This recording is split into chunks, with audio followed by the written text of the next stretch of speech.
So I am going to try my best to get back as far as I can so y'all can see as much as you can without me going offset one way or the other. But for those of you just joining, welcome to Real Resilient Conversations. I am your host, Quita. I am here giving you some real resilient conversations. So just talking about real life real life things that we go through each and every day. Just showing you a different way to look at it. So, of course, I know a lot of y'all that are here today are excited because you're like, oh, she pregnant. I can't wait to see what her gender reveal is going to be. My gender reveal is not necessarily a gender per se, but you'll find out that along the way. But I do want to say, welcome, welcome, welcome. So if it is your first time, hey, Janisha, hey, Miss Tracy, how you doing? So I had, y'all, if I could have counted how many congratulations I had, I promise you I'd have been rich. I wouldn't be worried about no stimulus check because I'd be good to go. That is how it was. Everybody was like, oh my God, I know you've been manifesting it and waiting and praying for it. And so to have people that were happy for me, I am super excited that y'all were just as happy as I would have been if it were indeed true. So we're going to keep manifesting, and the God himself is going to come down and give me the blessing. Y'all keep on praying with me and for me. So today we are talking about we're pregnant. And the reason I said we're pregnant is because I didn't just want to say I'm pregnant, because that to me automatically, hey Pam Dam, that automatically just let people think that I was the one that was pregnant. But at the same time, when you hear we're pregnant, you be like, oh, you got some help. You ain't do this by yourself. Oh, another thing. I know that I get a lot of comments on, hey, Quita, when you do your show, you are horizontal rather than vertical. Can you make sure and change that?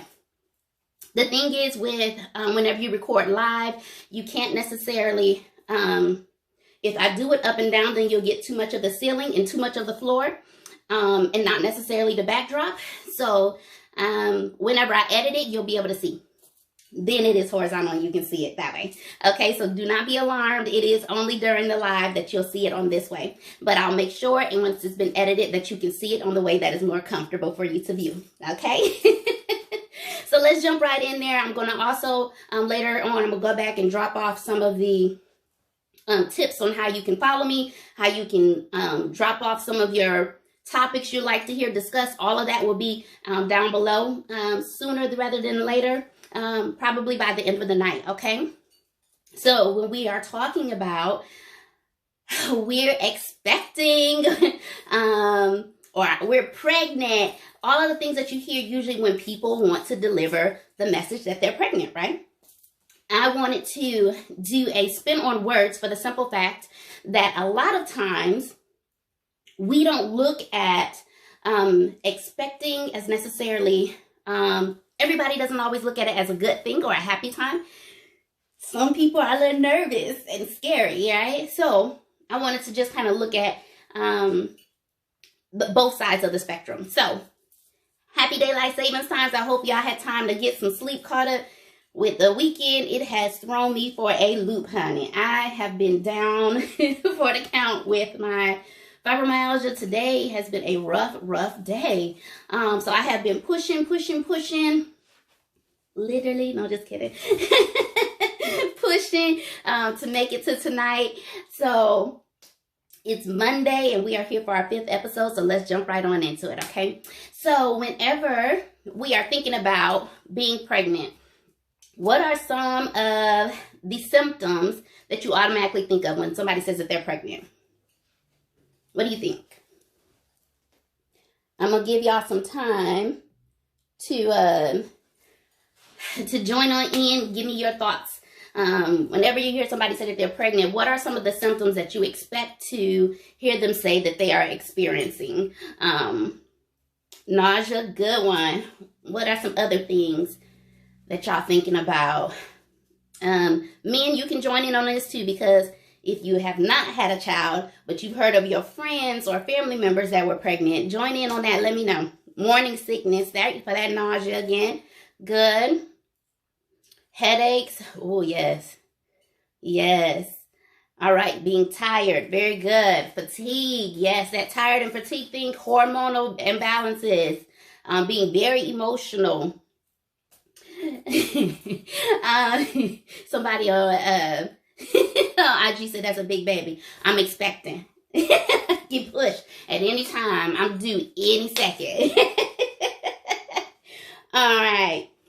Weight gain. Good one. What else? Being super irritated. Bloated. This is all that is. I'm just bloated.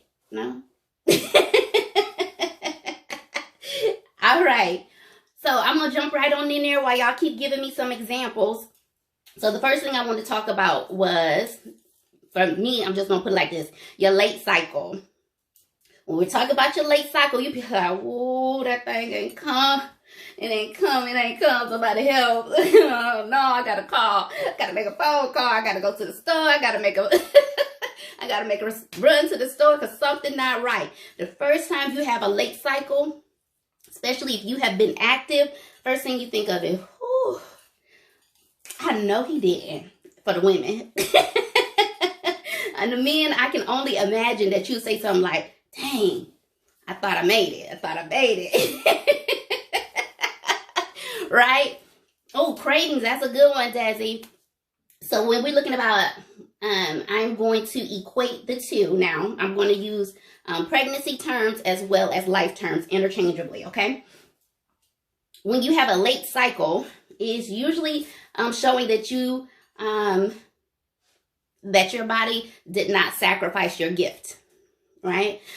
So when you are looking at being pregnant in the natural, that means you are not shedding away the lining so that that gift can, your gift will not have the necessary environment in order for it to grow. When you are pregnant in your cycle, you have a late cycle or a non-existent cycle, because some people are pregnant and still have a light cycle, which we'll talk about later on. You are not sacrificing your gift, so to speak. So whenever you're looking at life lessons, there are people who sacrifice their gifts in order for them to jump ahead, or to work for someone else, or to be comfortable. So then they give up their gifts. They sacrifice their gifts and put that off like it's not necessary. Okay. Another one I seen was mood swings. Mood swings, y'all, Geminis, or just people in general. Everybody has a mood swing at some way, shape, form, or fashion, right? So mood swings, although that might be every day, you ask somebody that deal with me. Mood swings are, how can I put this? It's necessary, right? And it's usually due to your gifts not being utilized appropriately, or it's not being fed appropriately. So even on a natural level, I get hungry and I get sleepy, I get moody real quick, y'all, real quick. So if I do not eat, or I don't get enough rest, or if I'm in pain, what happens? You get moody. You get real snappy, real short. It's the same way. If your gift within you, the talents and the gifts that you have are not used appropriately, and you find yourself doing a job or doing something that you feel like is not worth it, you get snappy, you get irritable. They ask you to do something else. You're like, man, I ain't got time for this, right? Because your gift is not being utilized appropriately. So we're going to make sure that our mood swings, just like when you're pregnant, is the same thing when you do not feed or give enough attention to the things of the natural, right? Your natural gift. Change in appetite. So then you have those cravings. I see that too. You have changings. Goodness gracious. You have changes in your appetite. So some things become more real to you. Like all of a sudden you want fried pickles. You want to eat pickles. You never even liked pickles. You don't like vinegar. Now all of a sudden you love vinegar. All the different things that you like sweets. For somebody who never eats sweets, all of a sudden that is a need, honey, in the middle of the night, because now everything changes. So on the pregnancy side, you like this right here, it hungry. This right here wants what it wants. So on the natural side, when it comes time for your Gifts. What are you doing to feed your gifts? Those things that you are craving. You're craving new equipment. You're craving getting the information out to people. Whatever it is that you are craving, how are you feeding it? Right? What are you doing in order to grow and develop? Whether that be, so before you might used to want to go to the club, you want to go and hang with your peeps, and now you like, no, I got to work on my business plan. No, I got to figure out what I can do to get my advertising out. Now I got to work on, you see what I mean? Now your focus is changing, because now it's not just about going and doing your routine things. Although some people like routine, that's not a Quita thing. And I can appreciate those who are able to do routine things and it makes sense to them, right? But when it comes time for a change in your appetite, the routine things are no longer going to fit what needs to be fed within you to grow, right? To be able to give back.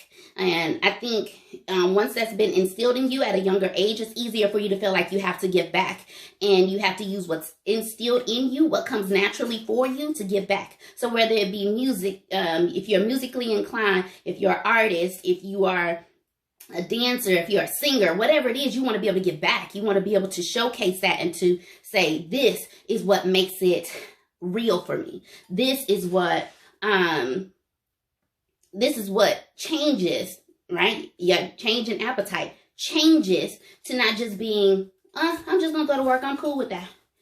Now that no longer suffices. It now becomes a burden to just go to work and be wore out at work and not be able to come home and do the things that feed your appetite change, right? All right, bloating. Yeah, this bloating thing, right? If in the pregnancy world, you are bloated with everything. I deal with that on an everyday situation. But bloating in the pregnancy world could be somebody gassing you up. I'm just throwing it out there, right? If you are bloated, it's because somebody else gassing you up, telling you that you're good, but not giving you the real feedback, right? They're saying that they're going to be there for you, saying that they're going to stand beside you. So kind of like if you are a single parent, and you was with somebody and they said, I'm going to be with you the whole pregnancy. And you like, cool. All right. So I got this appointment. They're like, no, I can't make it. You like, I think I'm having contractions. I think I need you to take me to the hospital. And they're like, no, I ain't got it. Whatever it might be. Or, you know, the different arenas of being pregnant and somebody gassing you up. Now got you all bloated and you gassy, you upset, you're frustrated. And now you just bloated, uncomfortable, frustrated, gassy, walking around passing the gas off on somebody else because there was no one there to really help you through that, right? Fatigue was another one. Fatigue is big. I deal with fatigue every day as a fibromyalgia survivor. I call it a survivor because I go through it every day. However, there will be a day where I say I survived it, right? But when you're talking about fatigue, when you're thinking about the development of your dreams and your gifts, right? There's times when you are developing, just like when a baby develops, right, in the womb, and it develops, what do you need? It's going to make you exhausted because there is a whole nother life, a whole nother dream, a whole nother vision, a whole nother talent that is being birthed, right? And so it takes time. So it's going to take hours of you staying up. It's going to take hours of you trying to figure it out. It's going to take extra work after you get off of your daytime job or your nighttime job to stay awake and be able to work through those kinks. Even when you're tired, it becomes exhausting to continue to put forth. I am not even pregnant. And I am tired with the extra weight that I have added on, right? I can only imagine if I was 7-8 months pregnant, still having to get dressed, still having to do my hair, still having to do other people's hair. If I had other little people that I had to take care of, still having to go to work, all of these things that you have to deal with and you're exhausted. You have a whole nother life, a whole nother entity of you that is growing within you. So when you think about your dreams and your visions, there is something within you that is growing that may exhaust you, that has you fatigued, but you have to keep pushing, right? on a natural level, you have to keep pushing, because that thing that you have to go to every day or every other day or however in order to pay those bills, you still have to do the same thing when it comes time for your talents and your gifts that are within you. If I knew that someone's gift was to pray, I'm not going to ask them to go and I don't know, and shovel snow, because they're not going to be inspired. That's not what their gift is. Their gift is to pray. Their gift might be to sing. Their gift might be to, so if you can't sing and I ask you to sing, you're going to be like, well, you're going to get what you're going to get today. Then, you'll be like, don't do that. Don't do that. Right? But if that is your gift, I'm going to ask you to utilize your gift in all facets, because I want to see you excel and use it and grow. So if you think about, let me not jump. Okay. Sore breasts. Sore breasts are what happens. It's the expanding of the breasts that are going to be eventually utilized to what? Feed your gift. So your gift in the natural world is going to feed your child. So they become big, they become swollen, you get stretch marks, they itchy, they tender. You're like, I don't want to wear no bra, don't touch it, don't get near it, don't even look at it, don't breathe on it. Because the growing becomes uncomfortable, right? So at times it's going to be annoying. You're going to have to use that. Those swollen breasts are also a representation of what you'll need to feed your gift. So it might be money, it might be supporters, because you're not always going to have an outside source in order to do that, right? So if the outside source, if you are depending on outside people to pay for your gift, in order to feed your gift, you can't rely on other people to do that for you. You have to be dependent upon yourself to feed your gift until someone else sees the greatness in you and they say, I'm going to feed your gift. How can let me put some money in your Cash App, your PayPal, your Venmo, whatever, because I see your gift, because I believe in your gift. I believe in your dreams. I believe in your vision, and I want to pay into your sore breast. Let me help you along the way. Let me tell you some ways to relieve the soreness, i.e., let me pay into your gift to help you out. You see what I mean? Your supporters are, let me share your post to let people know that you're going to be on here giving some good nuggets. Let me help you out with some supporters. These are the ways in which we help others, right? Until it's able to feed itself. Until you are able to feed your gift, then this is what you do. You lean on others to help you, to give some helpful hints on how to deal with the soreness of the breasts on a natural level. All right, frequent urination was another one. Frequent urination, or when you always got to go to the bathroom, honey. You be like this, baby, I'm tiptoeing on my bladder. Got to go to the bathroom, move out the way. I'm about to pee right here if you don't move out the way. Now, frequent urination, I look at it as eliminating waste. Eliminating waste could be people, places, or things that are in your life that need to be eliminated out of your life in order for you to do what? Get ahead. And the more that you think about it, those same people, habits, spendings, the different things that we like to do might have to get cut back. I can't be around certain people because I can't deal with certain energy. If you are always negative, you always got something negative to say, I might not be around you. During the time when I am cultivating my gift, when I am building my gift, I don't want to hear the naysayers. You find you somewhere else to be, thank you. Your time is no longer needed at this space, right? You have to figure out what is necessary in order to grow your gift, to build your gift. Because it's easy for us to say, I don't want to eliminate them because that's my family. Or I want to eliminate them because I've been friends with them all my life. Or whatever it might be. Because I work with them or because I got to deal with them. If your boss is causing you to delay the growth in your gift, then it might be time for you to back away. Like, I'm here, I'm doing what I need to do. However, I won't allow you into my space in order to bring me down to a lower energy level, right? Spending, I might not be able to eat out. I might not be able to go out to lunch with y'all. I might be bringing sandwiches, right? Because in order for you to realize what it is to build your gift, you might have to do things out of the ordinary. And it's okay for you to say, I want to, however, I can't. And I can't is not necessarily a bad thing. It's saying, I want to, but this is more important. Growing my gift is more important than me going out to eat, than me going out to the club, than me going on these trips with you, going here and there, spending up all my little bit of money that I'm supposed to be using to grow my gift, right? So frequent elimination is healthy. Eliminating yourself from people, places, or things that might hinder you is necessary. Okay, we were talking about earlier, the light spotting. So while your gift is forming, some people still spot the entire time or some of the time while they are pregnant.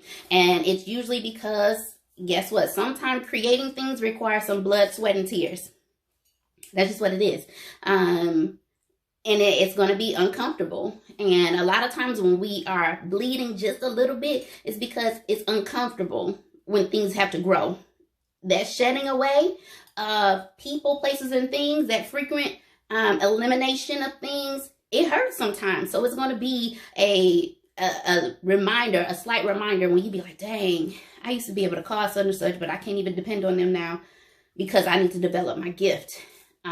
So when you are growing in your gift, in your blessings, in your calling, whatever that might be, then it is the opportunity for you to remember that the light spotting is a gift that happens while you are creating something, while you're building something. When you're walking into greatness, it's going to be some bloodshed sometimes. The nausea, which we talked about before. When you're looking at nausea, certain people, certain smells, certain things, you just like, I can't deal with that. It is like automatically disgusting to you.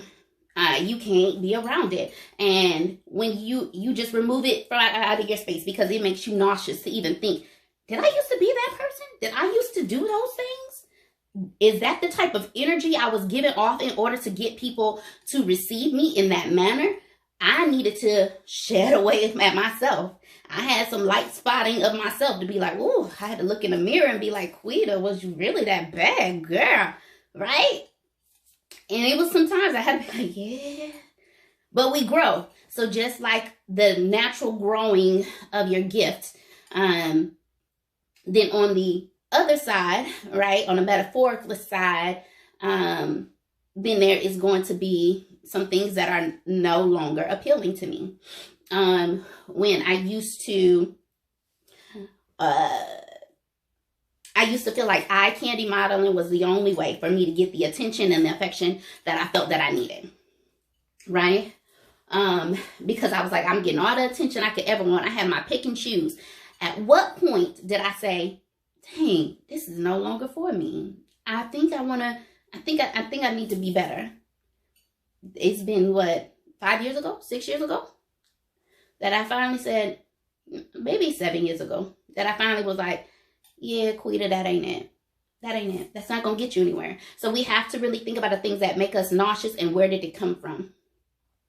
Who brought it in with them, or what kind of people were coming, what kind of smells bring you back. I know people that have been through some type of trauma, certain smells you cannot be around, and that's okay. You just have to know your triggers. So when it comes to nausea, it's a trigger thing. What triggers you to feel like you can no longer be around that person, place, that environment, right? The one more thing when we're talking about symptoms that make you think about pregnancy is a high temperature. I have yet to come across a pregnant woman that does not say she's hot. She's not hot. They are always hot, right? But when you hot, you hot. When you good, you good. When you are developing a whole nother life, it's okay for you to be hot. That's how I look at it, right? So you let others stay cool, right, by not doing anything to develop their own gift.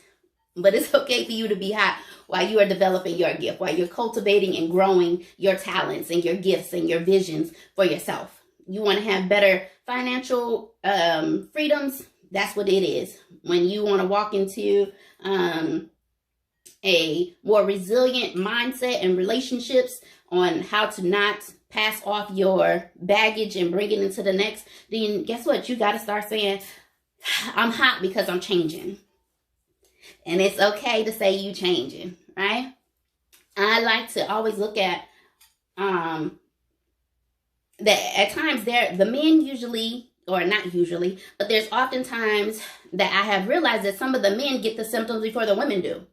And I'm like, how are you going through? Man, I've been nauseous for the last 2 months, messing around with her tail. Or I've been hot, I can't seem to cool off. She over there just cool as a cucumber on the other side of the pillow, just knocked out. All right? When you're looking at these different things, there are so many reasons why the body temperature is growing. And then there's sometimes that it's the opposite, because she like, it's happening and I'm happy with it. So I'm cool with it. However hot I get, I'm not complaining, because I've been waiting for this chance to come, right? So all of the symptoms that I just talked about, you got to also think about what would be some reasons that people are not happy to talk about them being pregnant. So in the chat, what are some of the reasons y'all think that people would not talk about being pregnant? Because it happens. And I was thinking to myself, I have been that person that was not happy to be pregnant, that was not wanting to tell the world that I was pregnant. So give me your thoughts on it. What would be some of the reasons y'all think that people would not want to talk about them being pregnant, and why? Right? So while y'all are thinking about it, I'm going to just start off this way. They want to make sure they're pregnant. They like, I might be stressed out. The new medication I'm on might just have me not having a cycle this month. Right? It could be because of previous miscarriages or ideas. Maybe they was with somebody and that somebody left them behind, and they like, oh, let me just make sure I'm pregnant and I'm not just stressed out, right? Excuse me. There are so many different reasons why you want to just make sure that you're not pregnant, right? Shame is usually a big one. Very good. They got the incorrect partner. Okay, people not really happy for you, because there's a lot of haters out there. Relationship status, you single and all of a sudden you pregnant. They like, oh, you been out in these streets. All right. Other people's negative opinions or commentary. Exactly. They like, oh, you been in these streets getting it. You like, mind your business. Right? I hear this a lot. You too old to be still talking about trying to get pregnant, or the opposite. You hear these young people, you too young to be talking about trying to have a baby. How dare you? Why would you even do that to yourself? You have so much of a life ahead of you. Or you old, like, ain't you ready to retire and be going on trips? What you still think about having a baby for, right? I'm not happy with the individual. All right, they pregnant by, exactly. So all these different questions that you might hear because you pregnant. They like, I don't want to have to deal with the naysayers, so they just don't. So when I was doing some research about it, I was reading that some people say that they just don't tell until the newborn is already here. That way they don't have to deal with, well, what if you end up with, or what if the baby has this, or financially you're unstable or unavailable, right? You just don't have the money to start up taking care of a baby. It's the same thing. Some people don't talk about their gifts.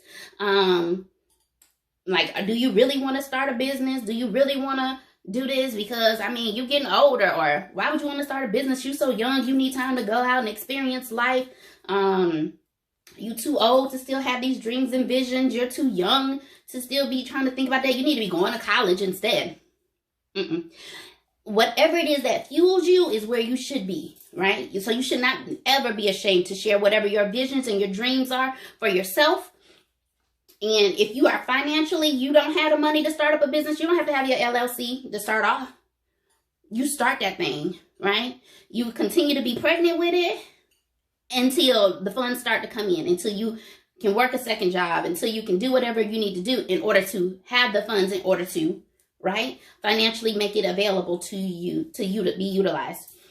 The fear of birth defects. I hear this a lot because I'll be 38 and you're talking about having a baby at an older age. They're like, you don't really want to do this at this age. You have a higher risk of having a baby having birth defects, or all kind of issues. You really don't want to, or you'll go through all kind of issues. Never stop from the naysayers by saying, what if your business fails? What if you don't get enough supporters? What if you don't get the financial backing? Never let that stop you, right? If I had let those people stop me, we wouldn't be here having this discussion and this interaction that we're having today, right? The fear of delivering a stillbirth. Once again, you don't have the money for your LLC, or bank accounts not thriving, or anything that could be within you to not let that dream live. So you go through, you start the business, and then you don't have enough supporters. You start it, but there's nobody listening in. There's nobody tuning in. There's nobody saying, go girl, go, or go boy, go. And they're not buying the products. That's your stillbirth, right? At some point, then you walk away from it. You say, well, I did everything I could do and nobody else showed up. So I'm not even going to get pregnant again. I'm not going to try again. Let me tell you, I've had 50 million jobs. I used to do Pampered Chef. I used to do Mary Kay. I used to have a food truck. I used to do anything I thought I was big and bad enough to sell. I was doing it, right? If I had let that stillbirth, right, stop me when I had one failed business or one business that didn't go in the direction that I thought it was going to go into, would I have been able to birth out Real Resilient Conversations? The answer is no, right? It would have been easy for me to just walk away and say, I can't do this no more. I'm too traumatized. It didn't work out. Nobody wants to support me. They want me to support them.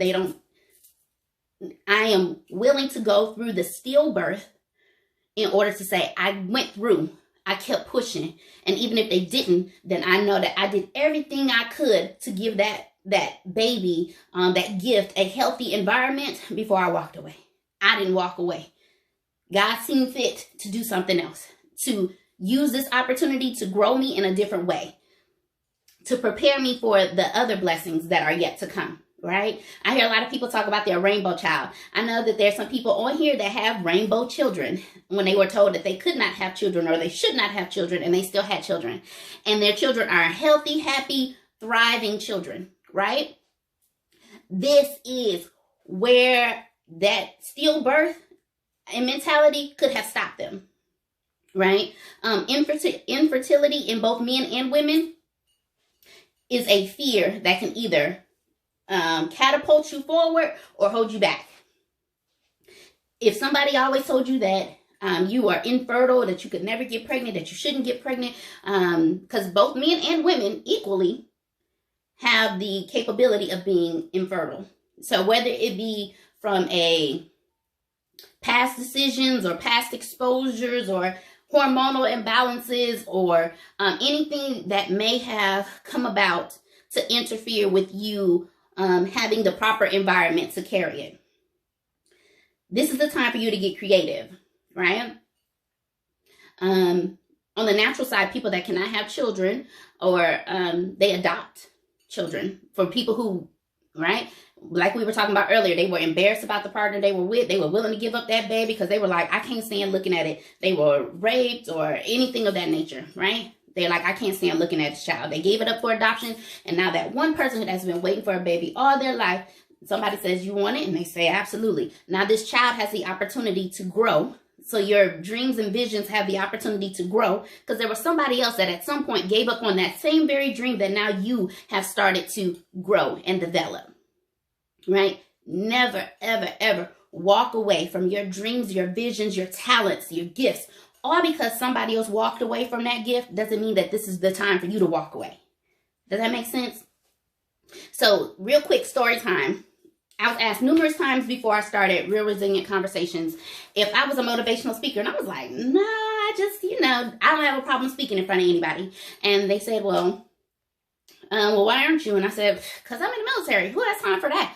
And they said, there's plenty of people, right, who have secondary jobs in the military, and they do it because they have a passion for it. So what is your passion? And if your passion is to help other people heal in a different way, if I had just stopped at, well, because I'm in the military, would I had let my infertility or my stillborn or whatever past traumas stopped me from birthing real resilient conversations, or would it have catapulted me, right, to be where we are today? The opportunity for us to give back is another way for me to be pregnant again in the spiritual realm. I always just say that I was a flower child and God spoke to me in the way that things happen. So how the trees moved, how the bees or the insects worked about, however I could see God in that way.